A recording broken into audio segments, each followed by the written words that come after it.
Last week, 8 House Republicans, joined by a unified Democratic caucus, voted to eject Congressman Kevin McCarthy from the position of Speaker of the House, a historic first. One of those Republicans, Representative Nancy Mace, joins us this morning from Mount Pleasant, South Carolina. Good to have you back with us. Let's go straight to the news.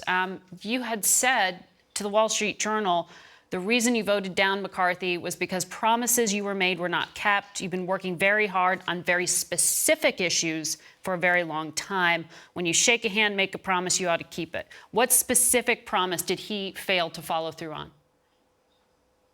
Well, first of all, he made a promise to our country that he would follow the law and present a budget and 12 spending bills. There's a law from 1974, the Budget Impact and Control Act, that says we were supposed to do that. But Congress always manufactures an emergency every year, like they don't know that September 30th exists. And they skirt the law with CRs. Number one, I want a speaker who will keep their word and who will get the job done. Secondarily, I was very public about working on many different issues, whether it was trying to get a balanced budget amendment on the floor, working through the ethics committee to come up with a process when we are trying to get people off of committee, that they're allowed due process, that it's vetted via the ethics committee. Okay. I've been working on women's issues. I've been working on gun violence issues in our communities, and I had his pledge of support on many of those things. But this is bigger than just me and him. This is about the future of our country and mortgaging our kids' future, and I'm unwilling to do that. Okay. Well, on the balanced budget amendment was introduced by you September 18th, very recently. Your rape kit backlog bill, an important one, moved through Judiciary Committee fairly swiftly at the end of September. And they already were in process of voting through those appropriations bills, as you know. And in fact, voting could happen now, except there's no speaker, so we're stuck. What was it that flipped the switch? Well, again, for me, it's someone that will keep their promises, that will keep their word, and not kicking the can down the road. And it was a matter of trust, not just for me, but there were other members in our conference. There were members on both sides of the aisle. And it's very important that when we make a promise to the American people, we really ought to keep it. And I've been back home in South Carolina the last couple of days since we recessed and adjourned, and I heard from a lot of people. And it was a lot of thank you for your vote on Tuesday. Thank you for your position on abortion. We support you. We've got to stand up for the people of our country. I'm going to stand up against the folks in Washington that want to do the same thing we've always done. But again, when we make promises to our country, we ought to keep them. And I'm excited about the prospects of the speakers next week. That's what I want to ask you about. So what fulfillment of those promises is required for you? I mean, is that what you're asking of Jim Jordan and Steve Scalise, the two candidates? I have spoken with both of those gentlemen. I think they would both be great leaders. And my bar for the next speaker is to commit to the promises that the former speaker made to our country and to get the job done and to be productive. We have a lot of work that we have to do. We have a very short window of time to do it. Yeah. Put us to work and let's fulfill the promises that we made to the American people. How quickly can this get done? Is there any unity? I think it can get done very quickly. I think there can be in the next couple of days. I believe we need to be swift with it. I have spoken to both of them. They are committed to bringing our party together and unifying and not continuing the division that we have, and that's what we need to do. I think it's a great opportunity. Could be cathartic for the party and could be very positive next week. I have to take a break and continue this conversation on the other side of it with you. Stay with us.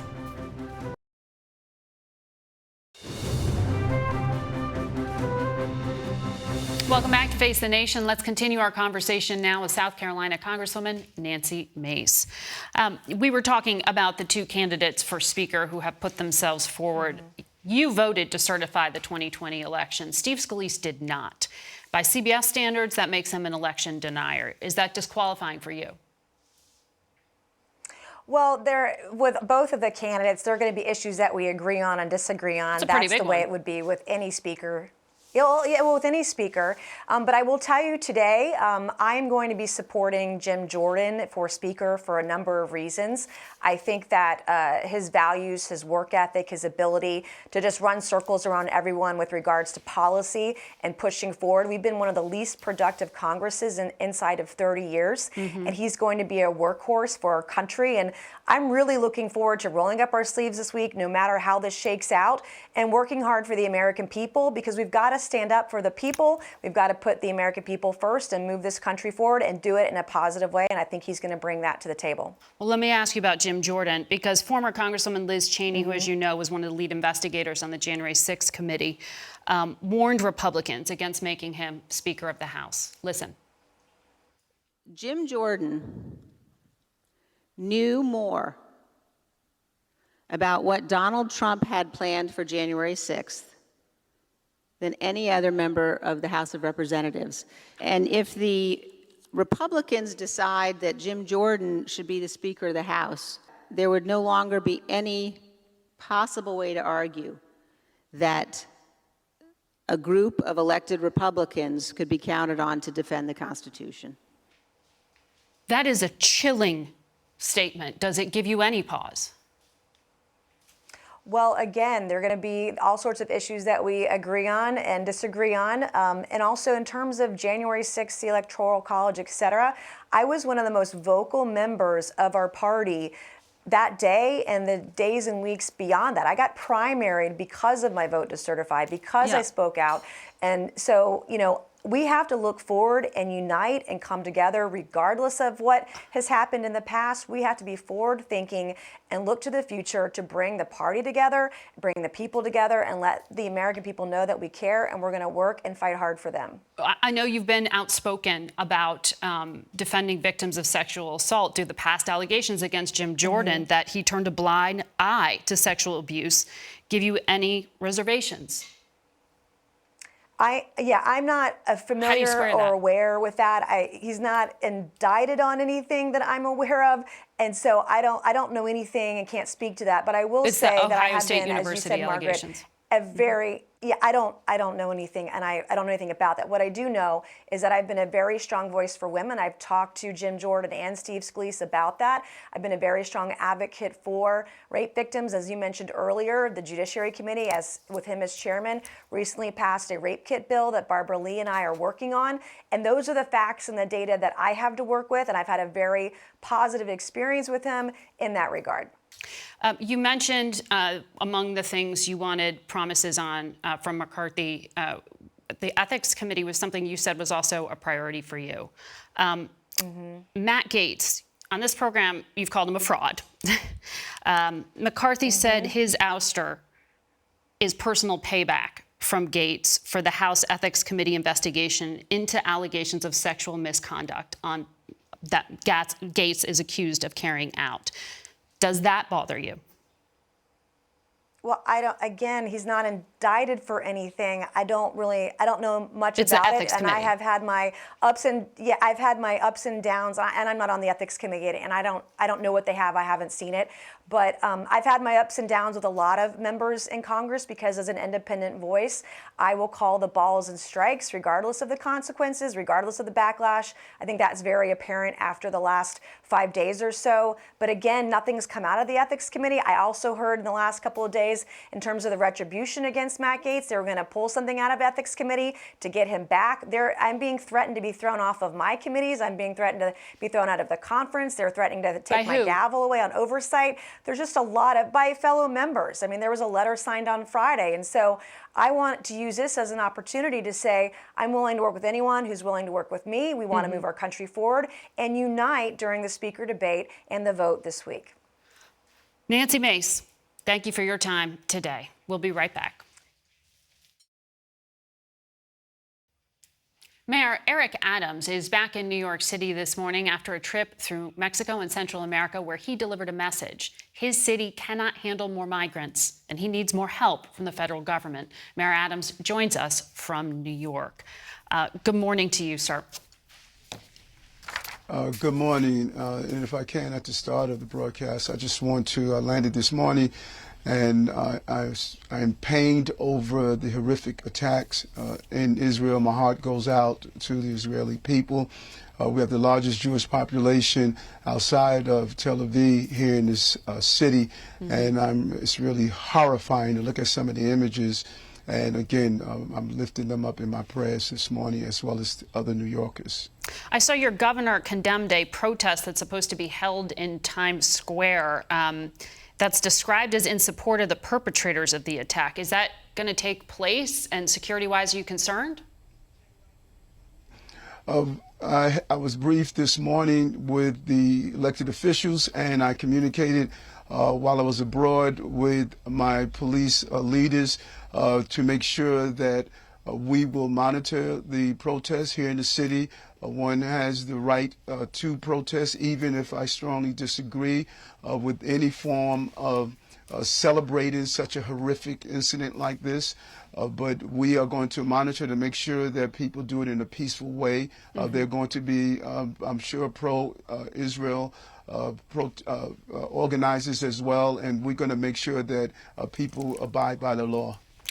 I want to ask you about this trip you just took throughout Central America, and you went to the Darien Gap, that transit point between North and South America.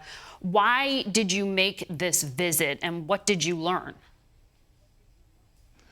It was extremely important, and you know, this is my style of governing. You know, people know I go to crime scenes when victims of police violence. I'm going to go when there's a horrific fire on the ground. We cannot stay in the sterilized environments of our executive chambers while there are real things happening on the ground.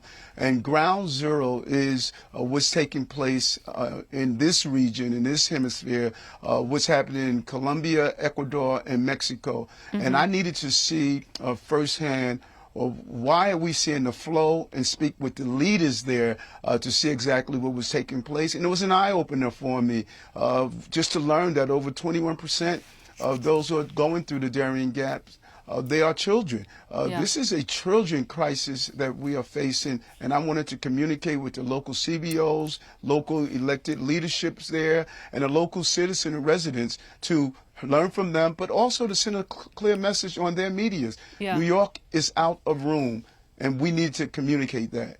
You've said this will destroy New York City. We had your governor on last Sunday, and she said the border's too open. She called for a change to asylum laws. Is that something you're calling for, too? Yes, I want to thank the governor because we see what's happening to this city. And when you look at the flow, think about this for a moment. 375,000 migrants and asylum seekers went through the Darien Gap this year. That's 100,000 more than last year, 200,000 more than 2021. Just the last week of September, we had over 3,700 asylum seekers that came to New York City. That's an increase. We were getting 600 a week, which was unsustainable. And now we're up to getting anywhere from almost 800 a week. These numbers are not sustainable, and it's not sustainable in Chicago, where people are living in police precincts, Los Angeles, Houston, Washington. This is just not right, what is taking place. You are asking the courts in New York to suspend the right to shelter rule, which requires emergency housing to be provided. What's your plan to prevent that from contributing to more homelessness? Well, our legal team is not asking for a suspension. We want clarification. This is a humanitarian crisis that we are facing. This is not what the architects of Right to Shelter thought about when you were dealing with those New Yorkers who needed shelter. We can't have a rule that one can come from anywhere on the globe and come to New York City and remain in New York City as long as they want, and taxpayers must pick up the cost. This is a $5 billion price tag. This fiscal year, $12 billion over 3 years. That money is coming from somewhere. It's unfair to the migrant seekers and asylum seekers, and it's also unfair to everyday taxpayers, New Yorkers. And so we want clarification coming from the courts.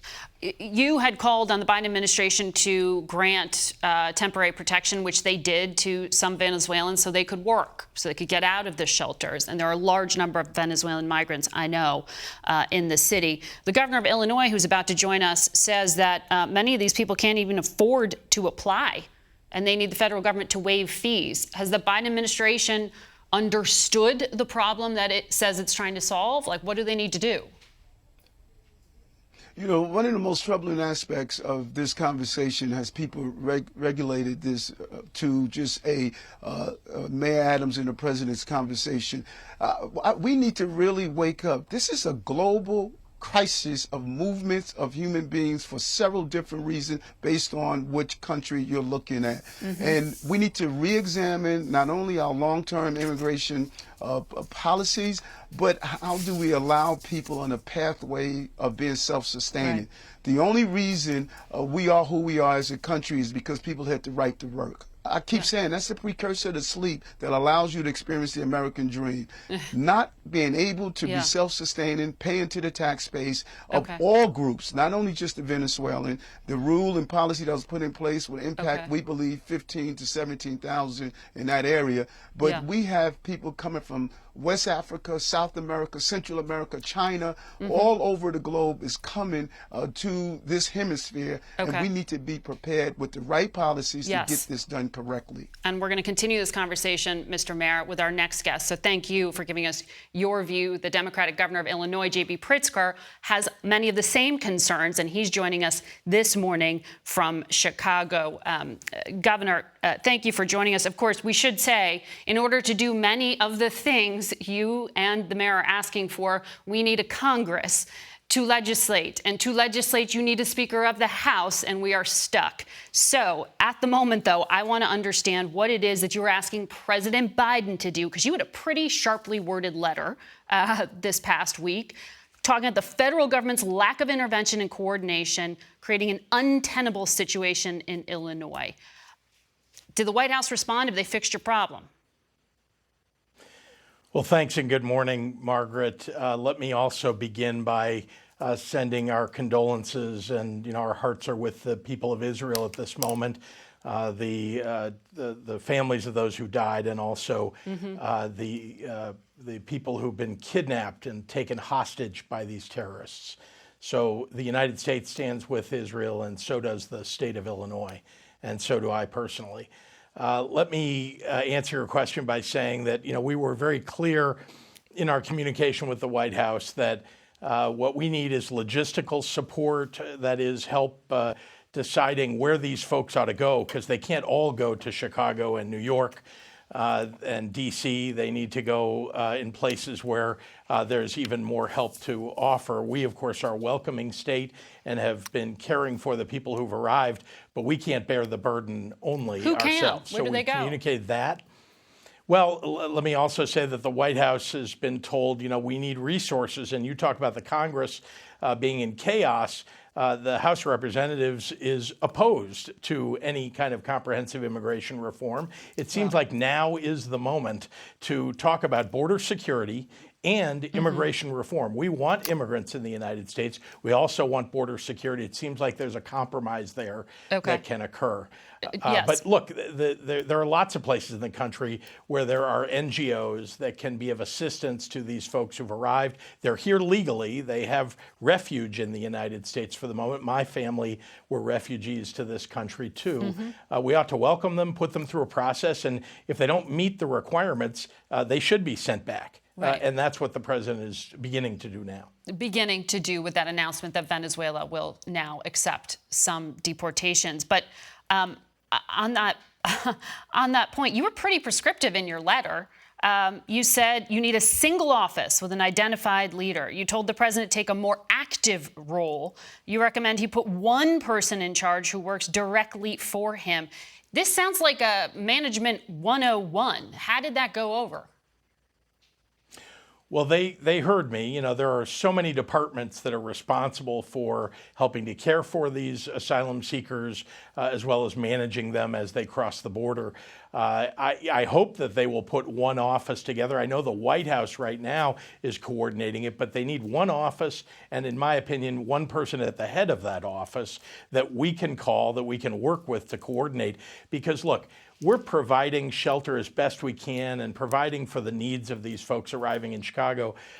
And as I say, we're a welcoming state, and we understand the humanitarian crisis that we're addressing. But we can't address this all by ourselves, and we need help from the White House. One example of this is this communication that I think needs to occur with data so that we can understand who's arriving and when they're arriving and whether they have relatives already in the United States who might be able to help care for them. None of that is being done at the border. That's where it ought to be done. And then folks should be told that it's going to get cold in Chicago and New York very soon. And there are lots of other places in the country that they may want to consider going. And the White House and the federal government should be facilitating that. No, I appreciate your focus on the human element here. I want to ask you about the political. The Democratic convention's in Chicago next year. Are you confident that your city and your state are going to have a better grasp on it by this time? I am confident that we can handle it, but again, it will require help from the federal government, and someone needs to work in Texas with these border politicians to have them stop sending people only to blue cities and blue states. And the President of the United States and the White House has the ability to help disperse folks across the country. That will help a lot. But we are managing in the city of Chicago and the state of Illinois as best we can in these circumstances, but not if just those few politicians in Texas are taking responsibility for this. It needs to be a federal, national problem that gets handled at the national level. Governor Pritzker, thank you for your time this morning. We'll be back in a moment. Thanks, Margaret. On Friday, we spoke with Republican Senator and presidential candidate Tim Scott from his home state of South Carolina. Our conversation began on the economy and the surprisingly robust September jobs report. Friday's jobs number shattered expectations. It showed some economic momentum. In fact, restaurant and hospitality hiring back to pre-pandemic levels. That seems to undercut your argument that the economy's broken. Well, all you have to do is talk to the average American family and ask them how they feel about Bidenomics. The answer is very simple. We've lost over $5,000 of spending power since January 2021. We should always celebrate the creation of jobs, but we should never forget that we went 52 consecutive paychecks, with a loss of spending power. And you blame political leadership, not the Federal Reserve? Well, if you think about the fact that over the last, year and a half, we've seen a 16% inflation since Joe Biden's taken office, which led to 11 consecutive rate increases. That downward pressure on our economy certainly created cracks and fissures throughout the economy. That was caused by Joe Biden's lack of leadership and understanding of how to create jobs in America. I want to bring up something specific about your economic plan, because the Wall Street Journal editorial board, which is conservative leaning, it did praise many parts of it, but they zeroed in on your promise to offer the child tax credit to pregnant women, criticizing it, saying that is social policy masquerading as economics. Why are they and other Republicans wrong? Well, here's a question. Do we want to find a way to encourage life in this country? I think the answer is yes. Creating a culture that benefits a single mother like the one that raised me when she gets pregnant. Why not extend the child tax credit to when the mother understands that she's pregnant? Let's give her that benefit. Every single thing that we do that encourages family and encourages mothers to continue forward, I think that's a good thing. As a matter of fact, if you look at the tax code of our country, the one thing since the 1930s that we've seen in our tax code is having the tax code create the kind of America that we want. I'll never back down from helping single mothers like the one that raised me, and mothers overall be in a better position to take care of their families. I don't care who disagrees with that. How confident are you Congress is going to avoid a shutdown next month? Well, you have until November the 17th to figure that out, Margaret. I will say without any question, the road to socialism runs right through a divided Republican Party. When you have 221 members of the party in the House, you need 218 to choose a speaker. One of the things they should do is go behind closed doors. Let's figure this out in advance. Do you have a Speaker of the House in mind? I don't. One of the things I've noticed about those of us outside of the House, the last thing we need are more voices in the House. And you understand this as well as anybody else. There are multiple factions in the House. The last thing we need are more voices on the outside weighing in on the House of Representatives. So it sounds like you disagree with Donald Trump on his decision to wade into that. You know, one of the sticking points on aid. I do. One of the sticking points is aid to Ukraine, which I know you have said is vital to U.S. interests. How do you persuade reluctant Republicans to sign on? Well, Margaret, one of the things that we saw in the last aid package that was absolutely missing was only $4 billion to finish the construction of the wall, $5 billion to use the available military-grade technology to surveil our border, to stop 70,000 Americans from losing their lives in the next 12 months, because we saw that in the last 12 months. So if you were to be able to, so to speak, walk and chew gum at the same time, if you solved our national security issue on our southern border, in addition to aid to Ukraine, you'd have the kind of package that most Americans, and frankly, most members of both houses, would sign off on. So this week, the Venezuelan government announced that they have agreed to accept back into their country some of the migrants who crossed unlawfully into the United States. That hadn't been happening for some time. Do you support that Biden administration diplomatic initiative? Well, there's no doubt when the Biden administration decided to give work permits to those Venezuelans, you would only expect for an acceleration of more Venezuelans coming to our country, frankly, illegally. And so to see the Biden administration find common sense is a good thing. I wish they just would have found it in January of 2021. Tim Scott, Senator, thank you for your time today. Yes, ma'am. Yes, ma'am. We'll be right back. That's it for us today. Thank you for watching. Until next week. For Face the Nation, I'm Margaret Brennan.